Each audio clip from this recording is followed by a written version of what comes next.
Muito bem. E já que é para a gente se sentir como que estivesse em casa, quando eu estou na minha casa, eu gosto de sentar no braço do sofá. Tá? Minha mãe hoje de manhã olhou para mim de cara feia, mas ela não gostava quando eu sentava no braço do sofá.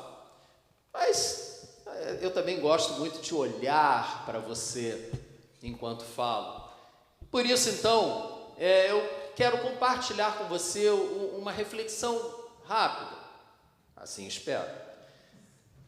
Pois finalmente chegamos ao final desse ano em que enfrentamos desafios e alguns deles muito difíceis. Aí eu quero lhe perguntar, o quão difíceis foram os seus desafios nesse ano que está indo para o final? Foram muito difíceis, foram pouco difíceis, foram fáceis, tranquilinho, um pé nas costas? Pense um pouco nisso. Lembre-se das lutas pelas quais você passou. Lembre-se. Diante desses desafios, qual a atitude que você deve assumir?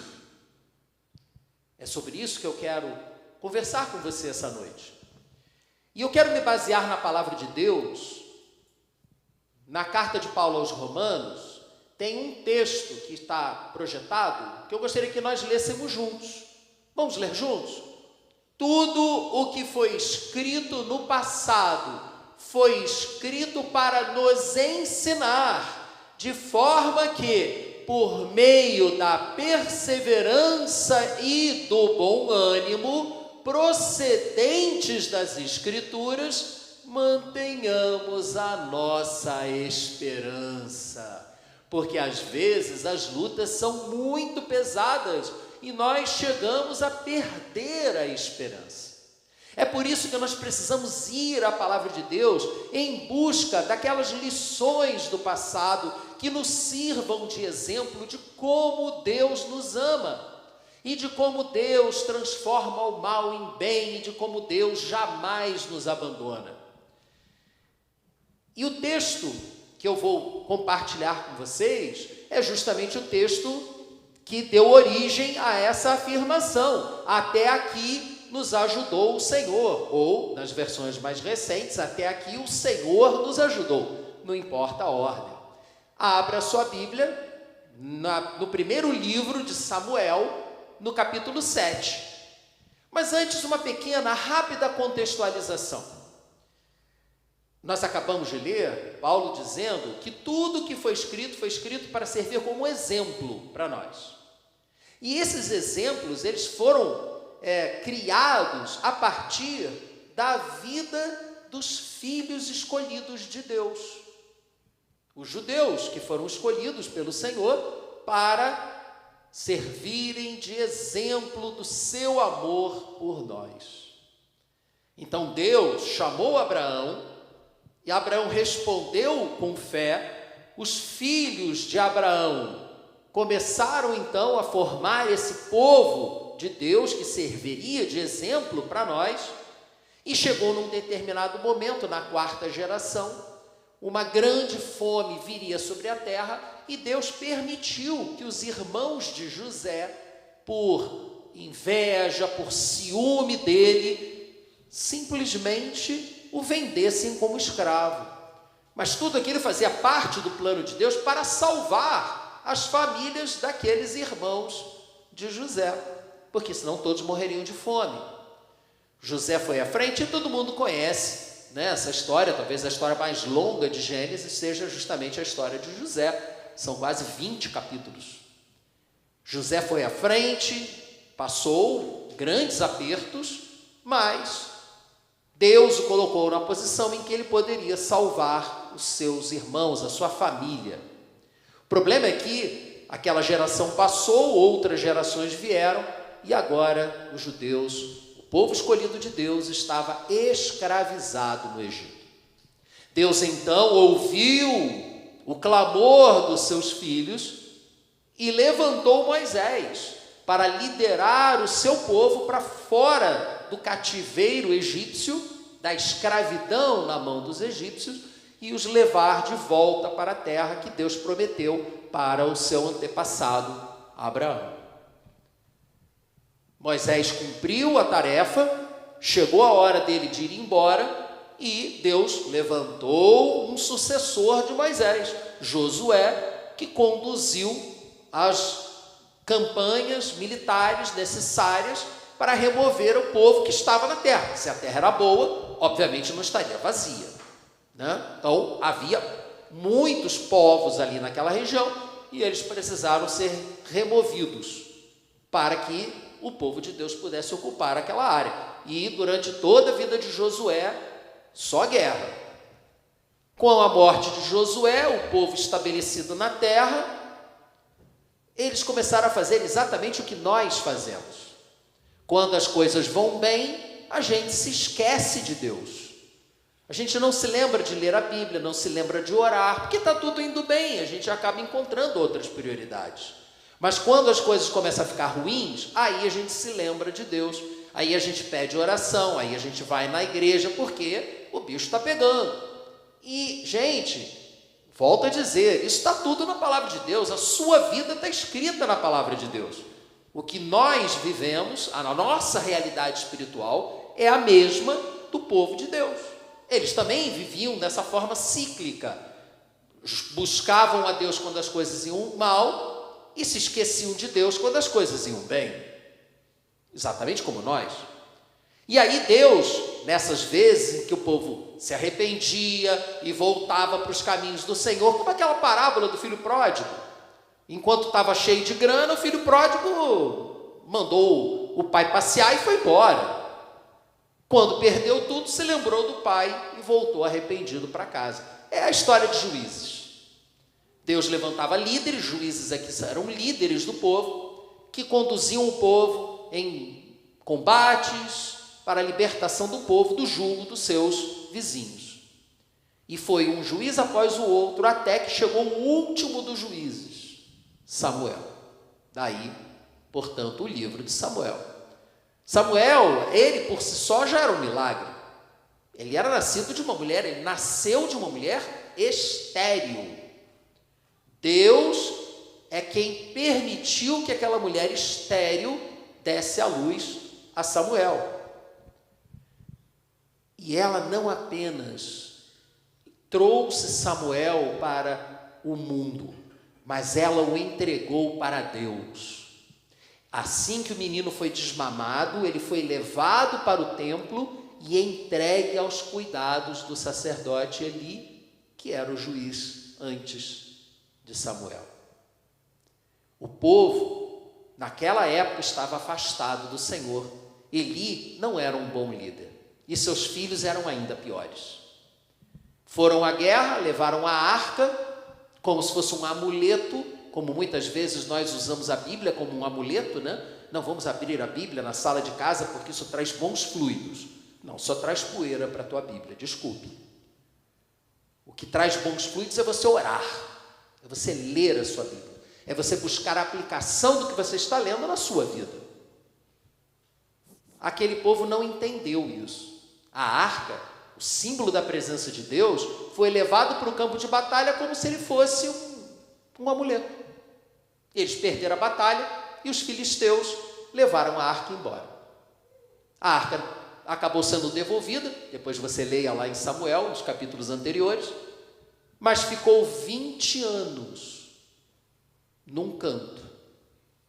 E aquele povo permaneceu por 20 anos escravos dos filisteus. E aí, finalmente, chegamos no ponto. Samuel, 1 Samuel 7, versículo 2. A arca permaneceu em Quiriate Jearim por muito tempo. Foram 20 anos. E todo o povo de Israel buscava o Senhor com súplicas, porque estavam sofrendo, né? Quando a gente sofre, a gente busca. E Samuel disse a toda a nação de Israel: se vocês querem voltar-se para o Senhor de todo o coração, livrem-se então dos deuses estrangeiros e dos postes sagrados. Livrem-se dos seus ídolos. Consagrem-se ao Senhor, prestem culto somente a Ele, e Ele os libertará das mãos dos filisteus. Vamos aplicar isso à nossa vida agora? Quem é o filisteu que te escraviza? É o teu chefe? É o banco? Suas dívidas no banco? É alguém na sua família? Quem está escravizando você? Pense um pouco nisso. Esse alguém ou essa instituição é mais poderosa do que Deus? Por outro lado, também precisamos pensar: há algum ídolo em nossa vida que precise ser abandonado? Falamos aqui um pouco mais cedo sobre Mamon, o dinheiro, que é o ídolo na vida de muita gente. Aliás, uma outra frase lá do bispo Roberto Macalister: eu me converti na Igreja de Nova Vida, tá, gente? Eu não nasci batista, não. Ele dizia o seguinte: a última parte de um ser humano que se converte é o bolso. É fácil você se converter em outras coisas, mas olha, converter o bolso é difícil. Porque é um ídolo, dinheiro é um ídolo, é um Deus. E nós temos que fazer uma escolha de quem será o nosso Deus. Voltando ao texto, nós vimos que Samuel chamou o povo ao arrependimento, chamou o povo a fazer uma escolha de a quem eles queriam servir, se ao Deus Todo-Poderoso ou se aos ídolos. E então ele disse: façam isso e o Senhor os ouvirá. E aí no versículo 4, os israelitas se livraram dos Baalins. Olha só que coisa incrível, eles estavam há 20 anos clamando ao Senhor, mas mantinham ídolos, os Baalins, os postes sagrados, e começaram, ao abandoná-los, a prestar culto somente ao Senhor. Eles prestavam culto ao Senhor também, ao Senhor e aos ídolos. Não, Deus quer exclusividade, é só Ele. E aí Samuel prosseguiu: reúnam todo Israel e intercederei ao Senhor a favor de vocês. Quando eles se reuniram em Mispá, tiraram água e a derramaram perante o Senhor. Gente, Mispá é um deserto.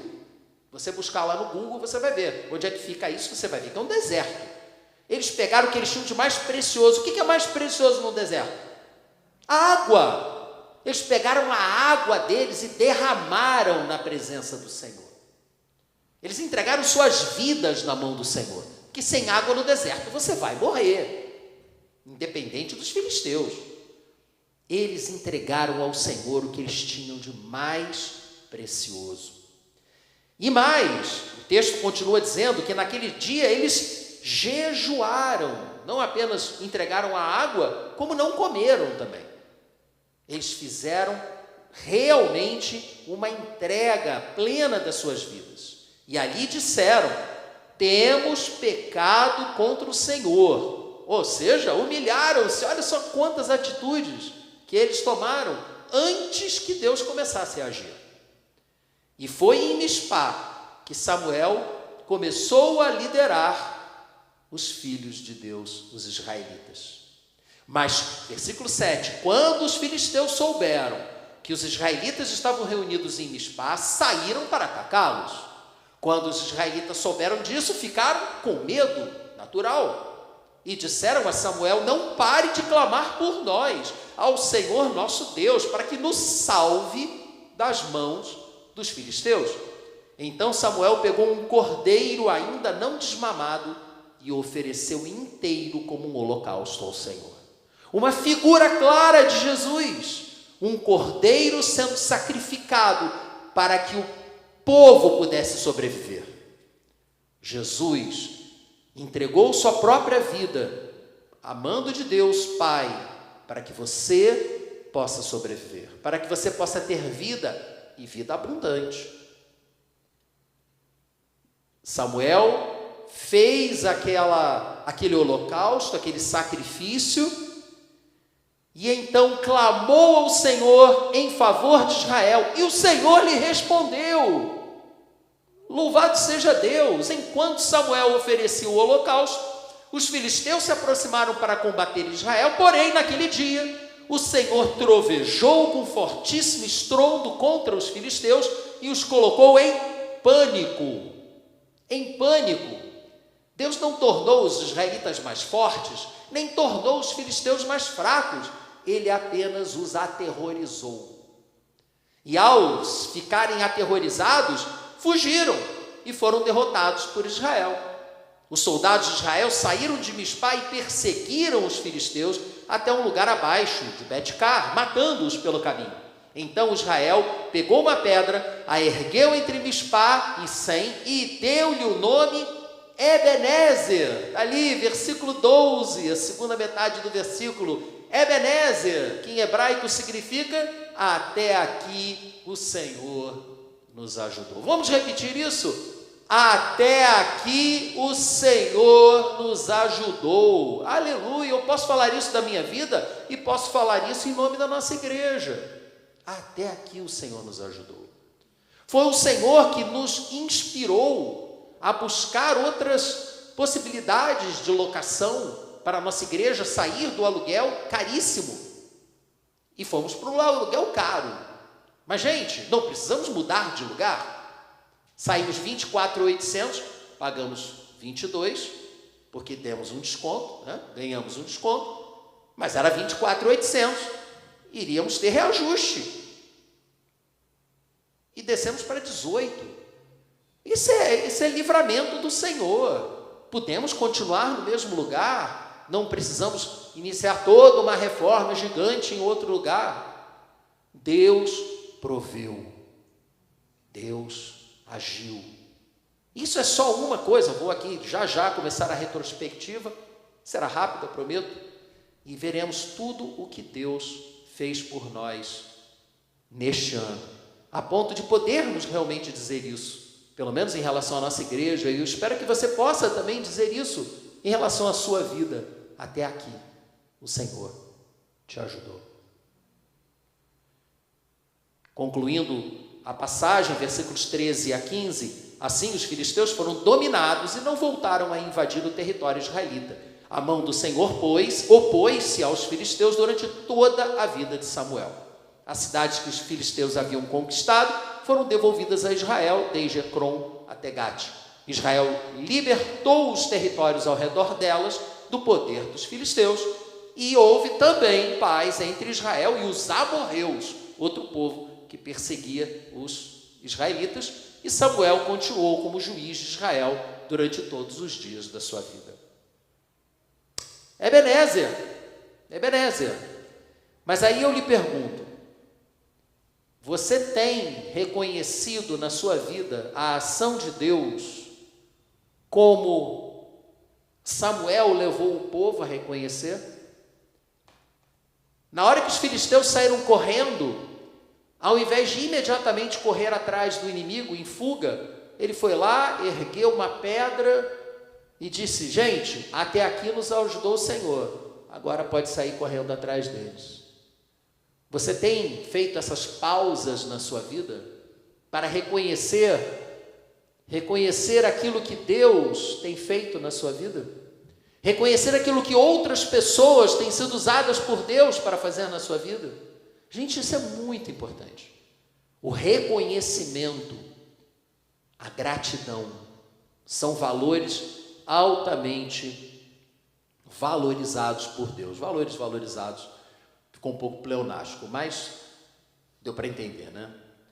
E daí é que nós vemos a Bíblia nos ensinando a importância da gratidão, de reconhecer o que Deus e outras pessoas fazem por nós, de periodicamente avaliarmos a nossa vida, e o final do ano é sempre uma hora excelente para isso, né? Nos avaliarmos e percebermos tudo aquilo que tem acontecido conosco, reconhecendo a presença de Deus. Vamos reconhecer a presença de Deus em nossa igreja esse ano, em uma rápida retrospectiva. Nós começamos o ano com um dia da família, logo depois do carnaval, um churrasco, lá no sítio dos pais da Jô. Pela primeira vez, tivemos uma atividade especial na quaresma, e foi muito significativa. Eu Fui muito impactado. Pela primeira vez na minha vida, eu fiz jejum de 40 dias, não integral, tá? Só metade do dia de jejum, gente, calma. Você não come, assim como você não começa dando 10%, você não começa fazendo jejum integral. Você tem que começar aos poucos. Mas pela primeira vez na minha vida eu fiz jejum, porque se eu estava dizendo para as pessoas fazerem, eu tinha que fazer também, senão seria hipocrisia, né? Então, de meia-noite ao meio-dia, não comia nada. E Deus trabalhou na minha vida graças a isso. Eu creio que há um poder espiritual quando nós nos privamos, quando nós nos separamos para Deus. Depois disso, logo depois disso, nós recebemos pastor Anderson e Tati. Foram convidados, aceitaram o convite para se juntar, não apenas, já eram membros da igreja, mas mais do que membros, se juntar como liderança. No caso do Anderson, se juntar a mim no ministério pastoral. Reiniciamos, justamente graças à vinda do Anderson, um GP presencial na igreja. Chegamos a ter 8 GPs presenciais na nossa igreja. Durante a pandemia, todos morreram. Permanecemos apenas com um GP online, com uma frequência bem fraquinha. Mas aí, começamos um GP presencial aqui na igreja, segundas-feiras, focado principalmente em jovens e adolescentes. E quanto tempo ficamos sem trabalho com jovens e adolescentes na nossa igreja? Deus enviou uma nova liderança. Fizemos uma celebração especial de Páscoa, nosso coral nos abençoou. Tivemos início das rodas de conversa. A psicóloga clínica, a Adriana, que deu aqui esse depoimento há pouco tempo, ela tem, uma vez por mês, reunido as pessoas para conversarmos sobre um tema que é da escolha dos próprios participantes, um tema que seja relevante para o nosso dia a dia.